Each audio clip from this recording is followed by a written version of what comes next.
அனைவருக்கும் எனது அன்பு கலந்த வணக்கங்கள். நான் உங்கள் அஸ்ட்ரோ சின்னதுரை, பிளிமசை கூத்தூர், பெரம்பலூர் மாவட்டம். சந்திர திசையில் குரு புத்தி பலன்.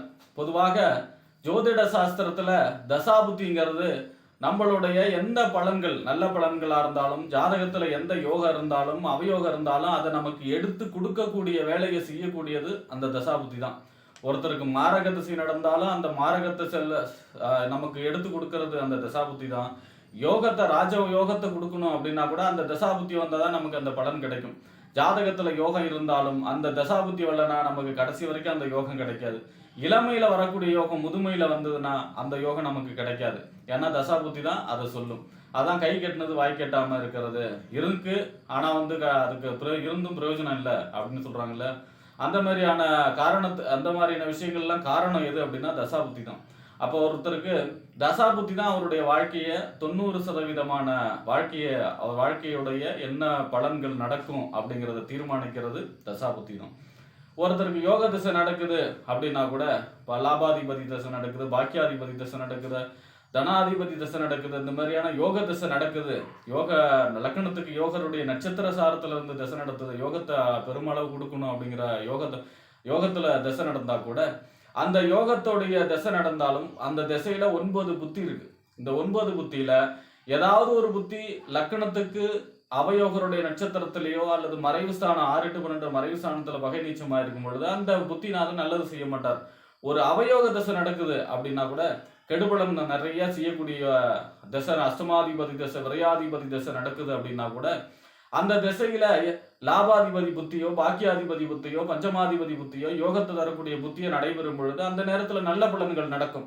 அப்போ ஒரு திசை முழுமையா நல்ல பலனையோ கெடுபலனையோ செய்ய போறதில்லை. ஆனாலும் தசாநாதனை மீறி புத்திநாதன் வேலை செய்யாதுன்னா கூட அந்த நேரத்துல ஒரு மாறுதல் ஏற்படும். புத்திநாதன் அனுசரிச்சு, புத்திநாதன் லக்கணத்துக்கு எந்த ஸ்தானத்துல இருக்கிறார் அதை அனுசரிச்சு பலன்கள் மாறுபடும்.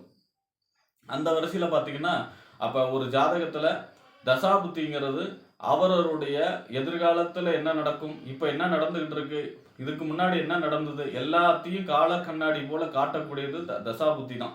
அப்ப அந்த தசாபுத்தி எந்த தசாபுத்தி நடக்குதுன்னா அது எந்த பாவத்துக்கு அதிபதி, அந்த கிரகம் எந்த காரகத்துவத்தை சொல்லும், இதெல்லாம் அனுசரிச்சு அந்த தசாபுத்தியில பலன்கள் நடக்கும்.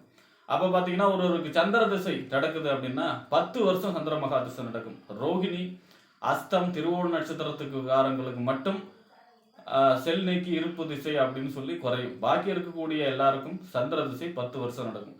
இந்த சந்திர திசை 10 வருஷத்துல சந்திர திசையில சந்திர புத்தி, சந்திர திசையில செவ்வாய் புத்தி, சந்திர திசையில ராகு புத்தி முடிஞ்சு சந்திர திசையில குரு புத்தி காலம் 1 வருடம் 4 மாத காலம் ஜாதகருக்கு எப்படிப்பட்ட பலன்களை தரும், இந்த டைம்ல என்னென்னலாம் செய்யலாம், இந்த சந்திர மகா திசையில குரு புத்தியில செய்யக்கூடிய வழிபாடுகள் என்ன, பரிகாரங்கள் என்ன என்பதையெல்லாம் பற்றி இந்த காணொலியில பார்ப்போம். இது போன்ற தொடர்ந்து ஜோதிட தகவல்களை பெறவும், தமிழ் மாத ராசி பலன்களை தெரிந்து கொள்ளவும் நமது சேனல் அஸ்ட்ரோ சின்னதுரை சப்ஸ்கிரைப் செய்து கொள்ளுங்க, லைக் பண்ணுங்க, நண்பர்களுக்கு ஷேர் பண்ணுங்க. பொதுவாகவே சந்திர மகா திசைங்கிறது நல்ல பலனை செய்யும். காலச்சக்கரத்துக்கு 4வது வீட்டுக்கு அதிபதி, அதாவது கடகத்துக்கு அதிபதி சந்திரன், மகாலட்சுமியுடைய சகோதரர் சந்திரன், அதாவது பார்க்கட கடையும் பொழுது தோன்றியவர். பூர்ண சந்திரன், அதாவது பௌர்ணமி சந்திரன் குருவை விட சுபர் அப்படிங்கிறது ஜோதிட சாஸ்திரம். அந்த அளவுக்கு சுப பலன்களையும் யோக பலன்களையும் தரக்கூடியவர் சந்திரன். சுக்கரதசை 20 வருஷம் கொடுக்கக்கூடிய பலனை சந்திர மகா திசை 10 வருஷத்திலே கொடுத்து முடிக்கும். அவ்வளவு பெரிய யோக திசை சந்திர மகா திசை. அதாவது லக்கணத்துக்கு எந்த இடத்துல இருந்தா கூட, அதாவது ரொம்பவும் பலகீனப்பட்டு பகை நீச்சமாய் பாவரோட சேர்க்கை இருந்தால் கூட, சனி ராகுக்கு சேர்க்கை இருந்தா கூட காரகத்துவ அடிப்படையில் நல்ல பலன்களை செய்யும் சந்திர மகா திசை. வெளிநாட்டு யோகம் கொடுக்கறது, வீடு கட்டக்கூடிய யோகம், பால் பாக்கியம், விவசாயம் செழிக்கக்கூடிய அமைப்பு, வீடு வாங்கக்கூடிய, வீடு நிலம் வாங்கக்கூடிய அமைப்பு, போர் அடிக்கக்கூடிய அமைப்பு, இந்த மாதிரியான அஷ்ட ஐஸ்வர்யங்களையும் கொடுக்கக்கூடிய திசையா இருக்கும். தாய் வழி உறவினர்களால் ஆதாயம் கிடைக்கக்கூடிய அமைப்பு, இந்த மாதிரியான நல்ல பலன்கள் அதிக அளவில் நடைபெறும். பலகீனப்பட்டா கூட அந்த சந்திர மகா திசையில இந்த பலன்கள்ல குறைவு தான் ஏற்படும் ஒழிஞ்சு கெடுபலன்கள் பெருசா ஏற்படாது. சந்திர மகா திசை முடிகிற வரைக்கும் 10 வருஷமே வருஷத்துக்கு ஒரு தடவை திங்களூர், அதாவது திருவையாருக்கு பக்கத்துல இருக்கிற திங்களூர் போய் திங்கக்கிழமை வெண்பட்டும் மல்லிகைப்பூ சாற்றி வழிபாடு செய்கிறது சிறப்பு, யோகத்தை செய்யும். இந்த குரு புத்தி அப்படிங்கிறது 1 வருஷம் 4 மாச காலங்கிறது மிகுந்த நன்மை. சந்திர திசையில குரு புத்திங்கிறது ரொம்ப ரொம்ப நன்மை. 2 சுபகிரகம், அதாவது தசாநாதனும் சுபகிரகம், புத்திநாதன் சுபகிரகம் அப்படிங்கும் பொழுது திருமணம் சம்பந்தமான முயற்சிகள் கை கொடுக்கும். குழந்தை பிறப்பு, குரு புத்திரக்காரகன், குழந்தை பிறப்பு இருக்கும், கரு உண்டாகக்கூடிய அமைப்பு, திருமணம் கைகூடும். அதே போல பாத்தீங்கன்னா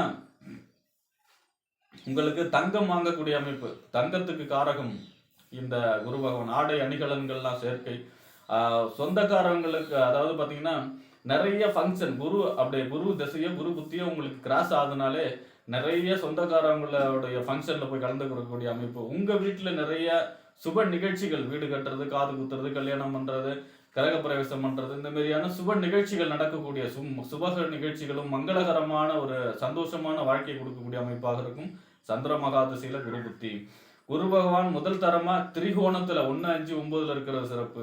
இல்லைன்னா நான் கேந்திரம் என்று சொல்லக்கூடிய 1ஆம் இடம், 4ஆம் இடம், 7ஆம் இடம், 10ஆம் இடத்துல இருக்கிறது மிகுந்த நன்மையை தரும் இந்த நேரத்துல வந்து புத்தி நடத்தும் பொழுது. அதுவும் லக்னத்துக்கு சுபருடைய நட்சத்திர காலில் இருக்கும் பொழுது மேலும் மேலும் நன்மைகளை செய்யும். ஒருவேளை 6, 8, 12 பகை நீச்சமாய் மறைஞ்சி பலகீனப்பட்டு லக்னத்துக்கு அவயோகருடைய நட்சத்திரத்தை சாரத்துல இருந்தா கூட பெருசாக கெடுபலன் நடக்காது. என்ன நடக்கும் அப்படின்னா, இந்த பொருளாதாரம், பணம் கொடுக்கல் வாங்கல பிரச்சனை இருக்கும். ஒருத்தட்ட நம்பி பணத்தை கொடுத்துட்டு அந்த பணத்தை வாங்குறதுக்காக கஷ்டப்படுறது, அவர் இழுத்து அடிக்கிறது, இந்த மாதிரி பொருளாதார சம்பந்தமான இழுபறி, கொடுக்கல் வாங்கல் பிரச்சனைகளை செய்யும். ஏன்னா வட்டி கொடுக்கறதுக்கு காரகத்தை வந்து குருதான்.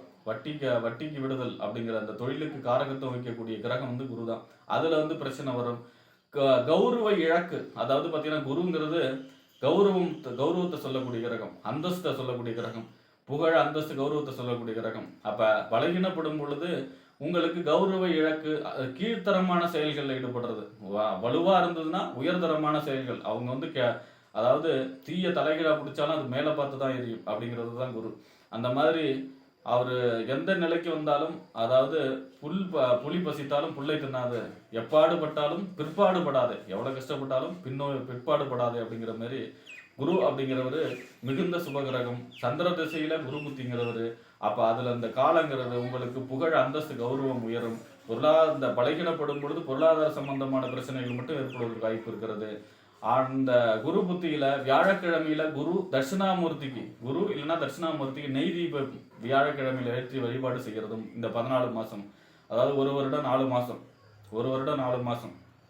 16 மாசமும்.